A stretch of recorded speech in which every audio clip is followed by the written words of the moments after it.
Hey guys, Brian with Buffalo Beer Reviews. Back with a sort of like a follow-up video to my last posted video here. Last video I made fruit purees, right? Made a cherry and I made a blueberry, blackberry sort of medley. Well, I used that puree, the cherry puree, to go into one of my fermenters. Right there, it's empty right now. I had a wheat base beer and I added the cherries, and I wanted to do a cherry wheat, right? I have a goal for a couple of different beers and that I want to do with the cherry and a different type of stout and put them together sort of thing. So I wanted to kind of get this cherry wheat down, maybe brew it a couple of times, see, what works, what doesn't. So I wanted to kind of show you guys what this cherry wheat looked like. I'm gonna go top this off over here at the keg. I'm gonna be out of shot for a second. Give me a second. Boom. All right. I'm gonna set the camera up. There's the brew day recipe sheet. Let's see if we can get this in shot here. Okay, so this is the beer.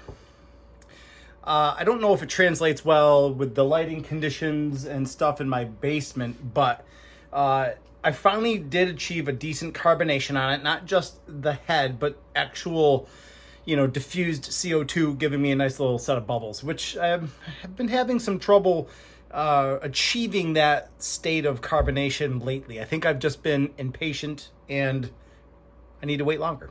I'll just wait longer. And and it's got this fine carbonation, a little bit less on the CO2 and the PSI pressure in the keg after I bled it off a little bit. Initially had this really, finger and a half width head, and now it's back down to appropriate levels. But what's cool is it does have this very faint pink sort of tinge to the white bubbles, which is kind of cool. And the same thing with the body. I think you get this nice wheat base with almost like a raspberry lemonade, like a fruited lemonade sort of vibe. It's got a little hue to it, a little pink hue to it to match the head. You know what I mean? And the nose is just the same. It's got a bready, sort of appropriate wheat-based nose to it, but it's got this soft and sort of refreshing cherry presence. Yeah, and I was really surprised at how kind of nice this turned out for it being really my first crack at it. And it drinks immensely easily. It's a 4%, almost right on the dot, 4% ABV beer. And yeah, the wheat base is good. Seems to be a little on the weak side overall. I mean, if this was just a wheat beer, this would pretty much kind of put me to sleep, honestly. But the cherries do give it a nice little kick. If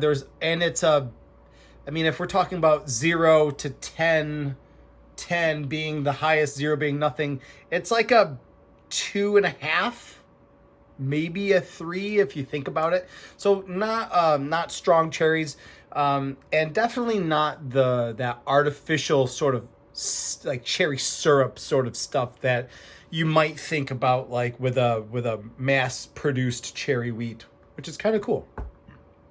The body of the beer seems thin. It seems light. A little bit on the bready side, I think, initially, when you first get it, kind of get your head around the aftertaste, a little on the bready side. But then I do think you get this wash through of light cherryness. It's like an effervescent sort of light cherry juice sort of vibe going on in the background, a little bit watered down cherry presence. And that sticks around in the mouth for just a couple of seconds, then it washes through and you're ready to drink another one. But like I said, this clocked in at, I think, officially 3.99%, something like that. So it does make this wholly enjoyable, something you can safely have 2 or 3 of without having to ruin your night and stuff like that. I've been really pleased with it. I've just been kind of taking some samples out of that keg while I've been carbonating it down here, waiting for another kegerator spot to open up in the main kegerator. Do you know what I mean? Things I would probably do different. If I were going to go the homemade puree route again, I would probably add at least another pound, and I would probably round it off to a solid like 7 pounds of cherries, in all honesty. Sounds, I mean, a little bit higher than some of the other people online's estimate from like 0.5 pounds per gallon to 1 pound per gallon.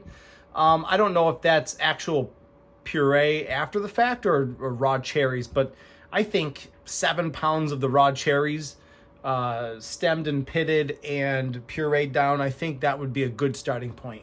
I have seen another product out there from, I think you can get it on More Beer. It's called like Vintners, and they also make like a sterilized cherry puree. It comes in like a, I forgot what the poundage is, but it might come in like a 2 or 3 pound can, and you can then add that in lieu of doing all of the work in your kitchen. I may give that canned option a try second time through, just to get a bearing as to what the homemade stuff tastes like, what the canned stuff tastes like, and then if I don't like the canned, I can go back to the homemade puree and just increase my poundage there.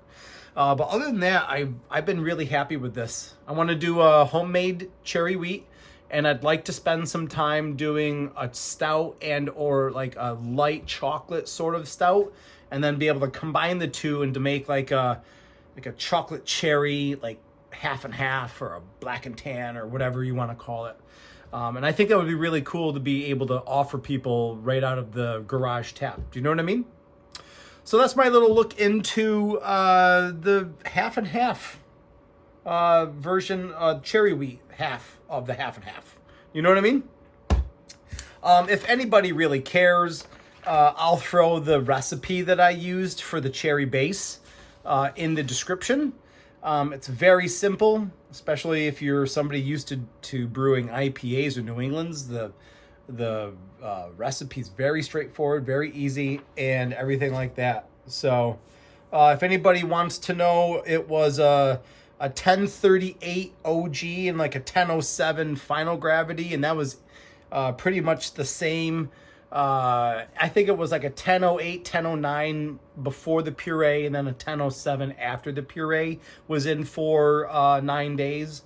So, it might have been a little off, I think, due to the additional volumes I was trying to offset and stuff like that by the pureed mix, but whatever. I've been pretty happy with this. So, let me know what you guys think, and I appreciate all the watches. I'll see you guys in the next one. Cheers.